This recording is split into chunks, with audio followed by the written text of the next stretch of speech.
Respecto a el rol del archivo de la D2, ¿cuál fue la contundencia que tuvo este evento, este descubrimiento para el proceso de los juicios, hablando a nivel de prueba? Como segunda pregunta, y esto también como para invitar un poco al debate, nosotros en análisis de los juicios vamos viendo un proceso como de desentramado de la memoria, donde cada juicio de alguna manera va dando paso a digamos, cada media causa 1 dio paso a la media causa 2 y ya así.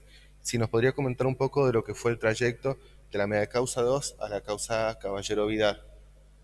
Y por último, respecto de esto que ya nos has estado comentando un poco, principalmente a partir de lo sucedido con algunas prisiones domiciliarias que fueron bueno, principalmente la de Olivera, que fue un evento público, de conocimiento público, si podría comentarnos de alguna manera el estado general de las sentencias y de los condenados también. Respecto de la importancia de los archivos del D2, eh, lo, lo trascendental de esto que esos archivos estaban y fueron aportados por la propia policía, que estaban archivados en la ex CAVIC, en la ex bodega CAVIC, donde estaban todos esos archivos. Creo que era el gobierno del ingeniero Gioja, que dio la orden de que eso se pusiera a disposición de la justicia. A partir de ahí fue, obviamente, descubrir una caja un poco de sorpresa, una caja de Pandora, porque nos encontramos con innumerables datos de valor probatorio, pero inconmensurable, que fueron utilizados fundamentalmente de base para las acusaciones. Y en cada una de las fichas individuales que tenían de las víctimas de la represión, estaba anotado su historia vital, sus pensamientos, sus actividades. En el caso de haber sido objeto de algún tipo de procedimiento, también anotaban los procedimientos, coetáneo con las denuncias que habían hecho las víctimas. O sea, sirvió obviamente para determinar la responsabilidad de los miembros de la autoridad militar que estaba en la provincia de San Juan, pero también nos sirvió para hacer la imputación, la gran imputación que se hizo desde la oficina Cuyo y de la oficina San Juan de Derechos Humanos contra todo el personal policial. O sea, eso fue en imputación, creo que fueron 70 funcionarios policiales que fueron imputados, y que terminó obviamente con esta tercera mega causa donde se juzgaron la mayoría de personal policial. Eh, si de no haber tenido tal vez esa documentación, no hubiéramos podido avanzar de la manera que se avanzó en las imputaciones y en el juzgamiento y las posteriores condenas. La mayoría de ellos fueron condenados, bueno, algunas absoluciones han habido, pero en ese tercer megajuicio donde se juzgaron la mayoría de los policías, yo no intervino el doctor Dante Vega, yo por una inhibición por uno de los imputados específicamente, pero de las que han sido absueltos, después Dante Vega podrá informar específicamente, pero creo que la Fiscalía ha planteado recursos de casación sobre algunos imputados puntuales que fueron sobreseídos o que no fueron condenados en la medida que había solicitado el Ministerio Público Fiscal. Sobre estos archivos que llegaron a poder del Ministerio Público Fiscal, lo estuvimos analizando en la Fiscalía Federal. Hicimos un tamiz, un estudio pormenorizado de cada una de esas fichas, de las que nosotros consideramos que van a servir de prueba. Esto están en poder de la Fiscalía actualmente. De otro tanto, que nosotros consideramos que si bien tenían un valor histórico, pero que no servían para prueba, fueron en primer momento el Archivo Nacional de la Memoria, se los llevó a la provincia de Buenos Aires. Cuando cambió de gobierno, creo que fue durante la presidencia de Macri, ellos como que lo devuelven y dicen, no, esto tiene que estar en cada una de las provincias. Se volvió a la provincia de San Juan y ahora está en el Archivo de la Memoria Provincial. Creo que está en el subsuelo del Centro Cívico. Ahí han hecho un lugar muy, muy lindo, me invitaron a mí a participar y se ha ordenado esos archivos. Todavía nosotros tenemos en sede de la ex escuela de policía, hay una pieza donde tenemos también mucha documentación y archivos que creo que ya no nos va a servir, pero se lo vamos a devolver a la policía y al archivo de la provincia para que ellos hagan un recuento histórico de todo esto que puede llegar a servir. Respecto de esto que tomó Estado Público últimamente, del cumplimiento de la prisión domiciliaria por parte de Olivera, los fiscales, tanto el doctor Dante Vega como quienes hablas, presentamos una investigación exhaustiva sobre qué había pasado, porque en principio teníamos dudas de que se hubiera realizado en el domicilio o en otro lugar. De lo que se pudo corroborar, había sido en el domicilio de él, en su casa. Pedimos unas restricciones a que en el futuro no se lleven a cabo ese tipo de eventos sociales.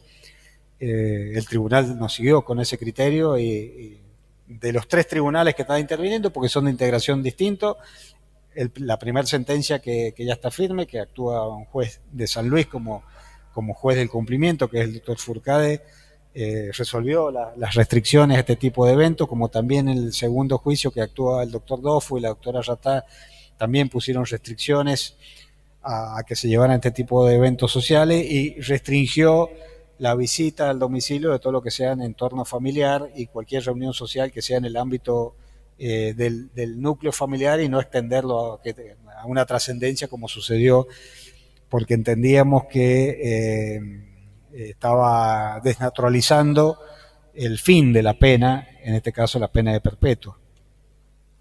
Se solicitó también la prohibición de que visitaran el domicilio condenados por delito de lesa humanidad. En eso el tribunal no se ha expedido, no hizo un mérito sobre eso. Y en el tercer juicio, que es el que ha dictado sentencia ahora, todavía no han proveído lo que hemos pedido los fiscales. No sé si quedó algo pendiente de... Sí, el paso de la mea causa 2 al juicio Caballero Vidal. A Caballero Vidal. El Caballero Vidal. Sí, el hecho de Caballero Vidal, bueno, un poco lo conoce acá Carlos Bula, surgió como el testimonio de Pedro Bayúgar durante el segundo megajuicio, donde se ordenaron remitir compulsas, atento a las manifestaciones que él había dado, y bueno, cuando llegó eso a la Fiscalía de Instrucción, no dudamos en iniciar la investigación y hacer una imputación. El juez de instrucción lo imputó. Nosotros en un primer momento el grado de intervención que le dimos era como partícipe en el crimen de lesa humanidad.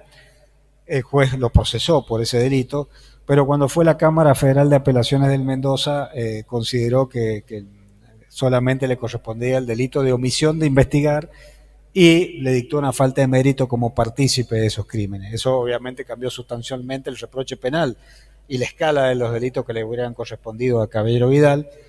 En definitiva, cuando llegó a juicio fue juzgado por esta calificación menor que le había atribuido la Cámara Federal de Mendoza, que tiene una pena inclusive hasta simbólica, porque es una pena de multa, creo que terminó siendo, pero se determinó la responsabilidad por un crimen de lesa humanidad, si bien por una figura penal que a mi entender no era la adecuada, pero bueno, fue la decisión jurisdiccional que nos dejó atado a eso.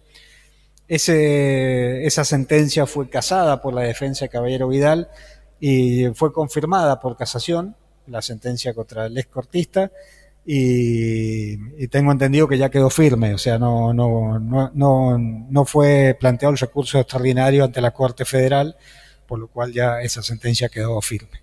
Tiene un valor simbólico muy importante porque yo creo que es la primera vez que se juzga un integrante del Poder Judicial provincial, no federal, porque federal tenemos varias jurisdicciones, y que haya terminado como una condena. Tal vez una pena que a lo mejor nos parezca que no ha sido la adecuada en cuanto a la proporcionalidad del delito, pero una condena al fin por crímenes de lesa humanidad y con un integrante del Poder Judicial provincial.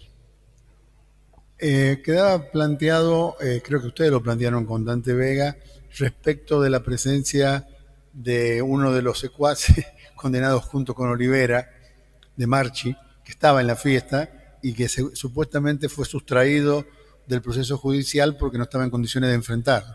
Sí puede ir a fiesta. ¿Eso se hizo lugar? ¿Se investigó? Sí, ahí nosotros pedimos atento esa evidencia fotográfica y video que había tenido, que se lo veía en un estado de salud un tanto incompatible con lo que había dispuesto el cuerpo pericial.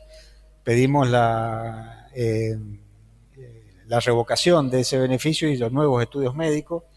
Nosotros en la primera causa donde él tiene condena y cuando se le suspende el juicio entendimos que no correspondía la suspensión de la condena.